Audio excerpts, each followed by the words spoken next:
வணக்கம். நான் உங்கள் தமிழர் சுந்தரமலிங்கம். இது நெடுஞ்சாலை FM 90 இன்ஃபினிட்டி வழங்கும் நெடுஞ்சாலை வரும் அதிகாலை நேரம்.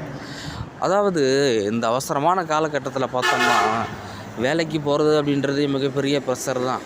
ஆனால் வேலைக்கு போயிட்டு அங்கே வேலை பார்த்துக்கிட்டு இருக்கிறதும் போதே நிறைய இன்னர் பாலிட்டிக்ஸ், அதாவது உள் அரசியல் நடக்கக்கூடிய அந்த சின்ன சின்ன இதெல்லாம் பார்க்கும்போது நமக்கு அதுவே ஒரு பெரிய ப்ரெஷராக இருக்கும்ல.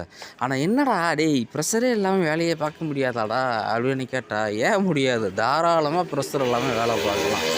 எப்படின்னு சொல்கிறேன், கேட்டுக்கிறீங்களா? ஒன்றும் இல்லை. இப்போ ஒரு நபர் இருக்கிறாரு. அந்த நபர் மேலே இன்னொரு நபருக்கு பொறாமை, இல்லை கோபம், இல்லை வெறுப்புணர்வு இருக்குன்னு வச்சுக்கோங்களேன். அந்த நபர் என்ன பண்ணுவார்னா, இன்னொருத்தர்கிட்ட போயிட்டு அந்த நபரை பற்றி அவன் அப்படி, அவன் இப்படி, அவன் அப்படி, எனக்கு அவனை பிடிக்கல, அவன் நடைய பாரு, அவன் இதாக பாரு, அவனெல்லாம் அப்படி இருந்தான், எப்பெல்லாம் எப்படி இருக்கான் பார்த்தியான்னு சொல்லிட்டு பொறாமை ஏற்படும் விதமாக, வெறுப்புணர்வு ஏற்படும் விதமாக ஏதாவது ஒன்று பேசுவார்.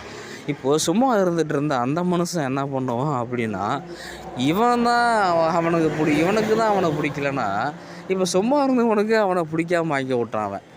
இப்போ இந்த 2 பேர்த்துக்கு பிடிக்காம போச்சா, இந்த 2 பேர் என்ன பண்ணுவானுங்க, இன்னும் ஒரு 2 பேர்கிட்ட போய் சொல்லுவானுங்க. அந்த 2 பேர் சும்மா தான் இருந்திருப்பானுங்க. இப்போ அந்த 2 பேர்த்துக்கும் அவனை என்ன பண்ணாமல் போயிடும், பிடிக்காமல் போயிடும், வெறுப்பாகி போயிடும்.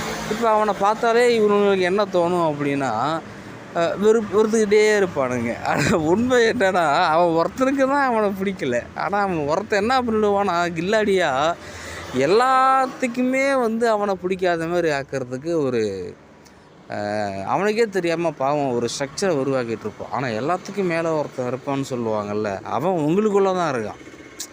என்ன, எல்லாத்துக்கும் மேலே கடவுள் இருக்கான்டான்னு சொல்லிட்டு கடவுள் மேலே பாரத்தை போட்டு அப்படி போகக்கூடாது.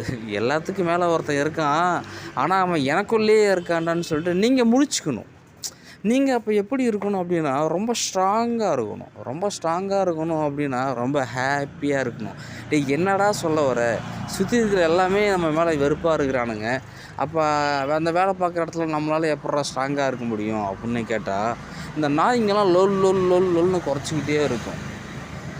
அப்போ சிங்கம் என்ன பண்ணோம்னா, டேய் நீ எவ்வளோ குறைக்கிறியோ கொலை, ஏன் பலம் என்னன்னு எனக்கு தெரியும்டா மயிறு அப்படின்னு சொல்லிட்டு அது போட்டு கெத்தாக நிமிர்ந்து நடந்து போய்கிட்டே இருக்கும்ல. அதேமாரி உங்கள் ஸ்ட்ராங் என்னன்றதை நீங்கள் தான் புரிஞ்சுக்கணும். கடவுள்லாம் உங்கள் ஸ்ட்ராங்கை நிரூபிச்சிட்டு இருக்க மாட்டார்.